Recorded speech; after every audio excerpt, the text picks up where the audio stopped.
प्राकृतिक सुंदरता से संपूर्ण देश है। यहाँ की जैव विविधता भी देश दुनिया का ध्यान आकर्षित करती है। इसके अलावा भारत में स्थापत्य कला के एक से एक सुंदर नमूने हैं। भारत की अद्भुत सांस्कृतिक विरासत जैसे नृत्य, गायन, नाट्य कला आदि भी बेहद समृद्ध है। इस प्रकार भारत एक श्रेष्ठ पर्यटन स्थल है। साल 1947 में भारत जब आजाद हुआ तो भारत के बहुत से दार्शनिक स्थल खत्म हो चुके थे। बहुत सी कलाएं संरक्षण के अभाव में दम तोड़ चुकी थी। इसके अलावा अंग्रेजों ने इंडियन ट्रेजर ट्रोव एक्ट 1878 के तहत बहुत सी कलाकृतियों को भारत से जब्त करके विदेशों में भेज दिया था। इसलिए भारत के स्मारक और कलाओं को विशेष संरक्षण की जरूरत थी। भारत जब आजाद हुआ तो उसका राजकोष पूरी तरह से खाली हो चुका था। भारत के पास देशवासियों की मूलभूत आवश्यकताओं को भी पूरा करने भर की सामर्थ्य न थी। ऐसे में भारत सरकार ने इस दौर में अपना ध्यान जनता की रोटी, कपड़ा और मकान की आवश्यकताओं को पूरा करने में लगाया। सरकार ने भारत में पर्यटन को बढ़ावा देने के लिए परिवहन मंत्रालय के तहत पर्यटन विभाग को एक विशेष डिवीजन के रूप में स्थापित किया। पहली पंचवर्षीय योजना में भारतीय पर्यटन उद्योग की संभावनाओं को पहचानने की दिशा में ही काम किया गया। हालांकि पर्यटन को उद्योग का दर्जा बहुत बाद में दिया गया। दूसरी पंचवर्षीय योजना में पर्यटन उद्योग के विकास हेतु 336.38 लाख रुपए आवंटन किए गए। इस योजना में पर्यटन के विकास के लिए परिवहन के विकास पर अधिक जोर दिया गया। इसका परिणाम ये हुआ कि भारत में पर्यटन अर्थव्यवस्था फलने फूलने लगी। तीसरी पंचवर्षीय योजना में पर्यटन उद्योग को भारत की आर्थिक वृद्धि एवं भारत के विकास के एक उपकरण के रूप में देखा गया। भारत सरकार को पर्यटन उद्योग को इस रूप में बढ़ावा देने के पीछे की वजह ये थी कि भारत में जहां 1950 के दशक में 17,000 पर्यटन यात्रा पर आए थे, साल 1950 के दशक में जहां भारत को पर्यटन उद्योग से 4 करोड़ रुपए की विदेशी मुद्रा मिलती थी, 1960 के दशक में ये बढ़कर 29 करोड़ रुपए हो गई थी। इससे भारत के विदेशी मुद्रा भंडार में भी खासा इजाफा हुआ। इसलिए इस योजना में भारत ने पर्यटन उद्योग को विकास के लिए 800 लाख रुपए आवंटन किए।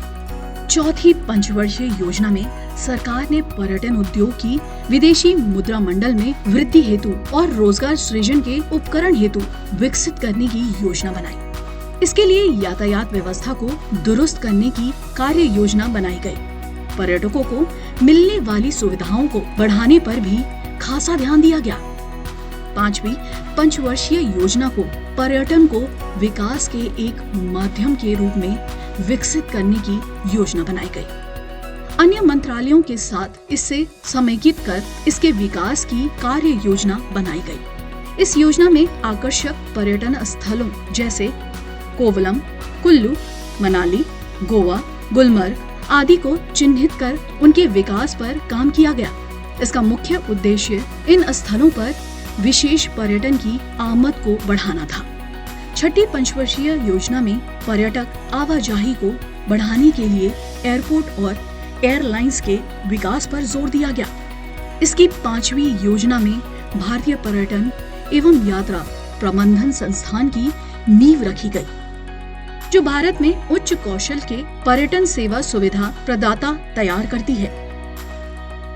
सातवीं पंचवर्षीय योजना में इस क्षेत्र में 7% वार्षिक वृद्धि का लक्ष्य निर्धारित किया गया।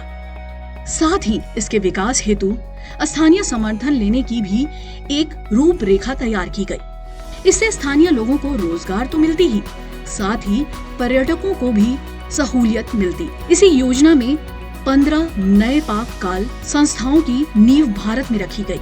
आठवीं पंचवर्षीय योजना में इसे उभरते हुए क्षेत्र के रूप में मानते हुए इसके विकास के लिए 771 करोड़ रुपए की बड़ी राशि आवंटित की गई। 15 राज्यों और 3 केंद्र शासित प्रदेशों में इसे उद्योग का दर्जा दिया गया। इस बार पर्यटन उद्योग का विकास इस तरह से किया जाना था कि इससे भारत की गरीबी घटे और ग्रामीण विकास भी हो। नीव पंचवर्षीय योजना में पर्यटन उद्योग के विभाग आयामों के विकास को एक उत्पाद की भांति विकास करने की रूपरेखा बनाई गई, जिससे कि पर्यटकों को श्रेष्ठ पर्यटन का अनुभव हो। 10वीं पंचवर्षीय योजना तक अर्थव्यवस्था के उदारीकरण के परिणाम दिखने लगे थे। अब भारतीय पर्यटन उद्योग को वैश्विक स्तर का बनाए जाने की कार्य योजना बनाई जा रही थी। इस समय ग्रामीण और निर्यातीय पर्यटन पर खासा ध्यान दिया जा रहा था, क्योंकि इन क्षेत्रों में भारत के पास अच्छी खासी संभावनाएं थी। इसके अलावा पर्यटन को उत्कृष्टता के स्थान पर भी विकसित किए जाने की कवायद चल रही थी। 11वीं पंचवर्षीय योजना में स्थल आधारित पर्यटन उद्योग के विकास पर जोर दिया गया।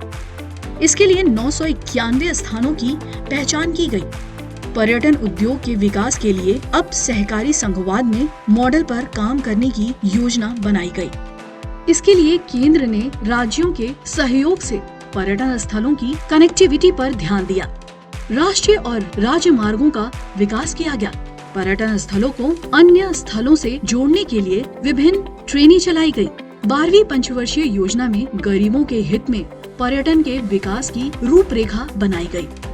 इसे इस तरह से बनाया गया कि भारत के पर्यटन उद्योग के विकास के साथ ही भारत की सामाजिक आर्थिक स्थिति में भी सुधार हो।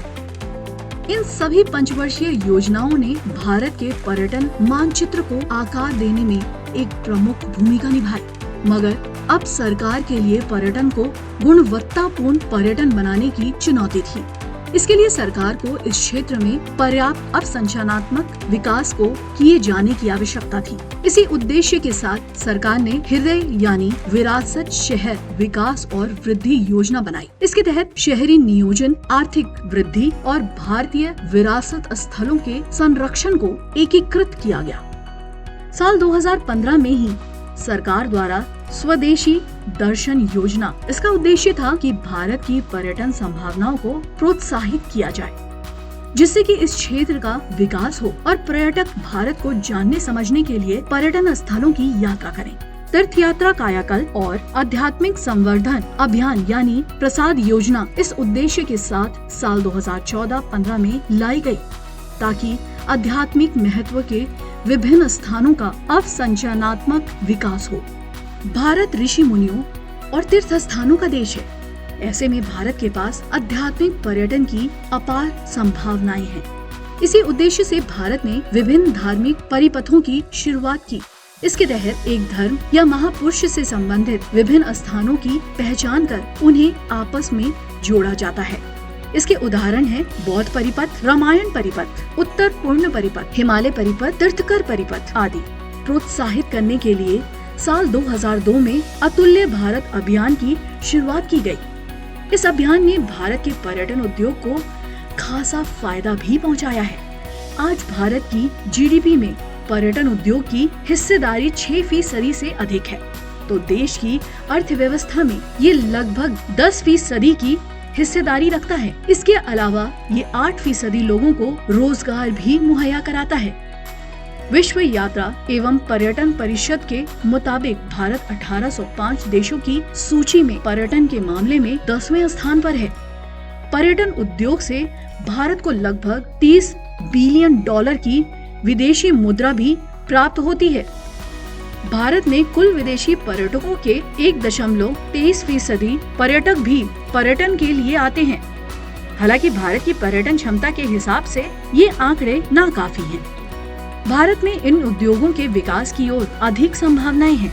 आज भारत में चिकित्सा पर्यटन भी एक उभरा हुआ क्षेत्र है। सस्ते इलाज के लिए विभिन्न देशों से पर्यटक यहाँ आते हैं। भारत में आने वाले पर्यटक मुख्यतः बांग्लादेश, संयुक्त राज्य अमेरिका, ब्रिटेन और ऑस्ट्रेलिया से आते हैं।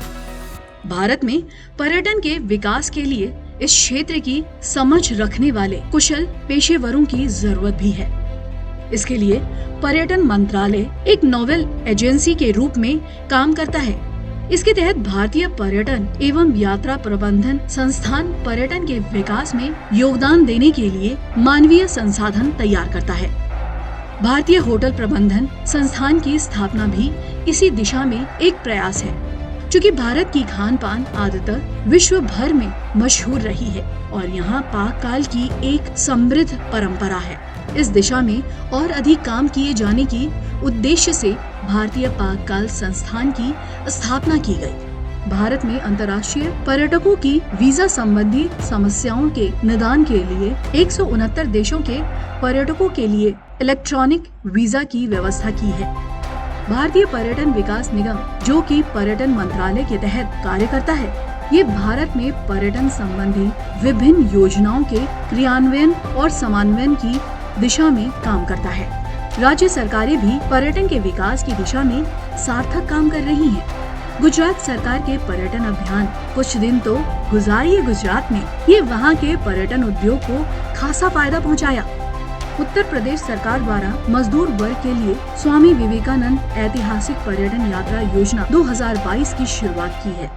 ये पर्यटन को समावेशी बनाने की दिशा में एक बेहतरीन कदम है। उत्तराखंड सरकार द्वारा वीर चंद्र सिंह गढ़वाली पर्यटन स्वरोजगार योजना शुरू की गई है। इस योजना के तहत पर्यटन को स्वरोजगार के साथ जोड़कर स्थानीय नागरिकों और स्थानीय अर्थव्यवस्था को फायदा पहुंचाने का प्रयास किया गया है। तमिलनाडु पर्यटन विभाग ने पर्यटन अनुभव को विश्व स्तरीय बनाने के लिए एक नवोन्मेष किया है। इसके लिए ये विभाग पर्यटन आतिथ्य कौशल विकास और प्रमाण कार्यक्रम शुरू करने की योजना पर काम कर रहा है। असम सरकार ने अमर अलोही योजना की शुरुआत की है, जिसके तहत पर्यटकों को ग्रामीण होम स्टे कराया जाएगा। इससे पर्यटकों को रहन सहन और खान पान को जानने का मौका तो मिलेगा ही, स्थानीय लोगों की भी आमदनी में इजाफा होगा। इस प्रकार भारत का पर्यटन उद्योग आज भारत की अर्थव्यवस्था की समृद्धि में एक बड़ा योगदान दे रहा है। इसके अलावा ये बड़े पैमाने पर रोजगार सृजन भी कर रहा है। भारतीय विरासत स्थलों और अमूर्त विरासत के संरक्षण का भी ये काम कर रहा है। इन सब के अतिरिक्त ये भारत की कला संस्कृति से देश दुनिया को रूबरू करा के भारत की सॉफ्ट पावर भी बढ़ा रहा है।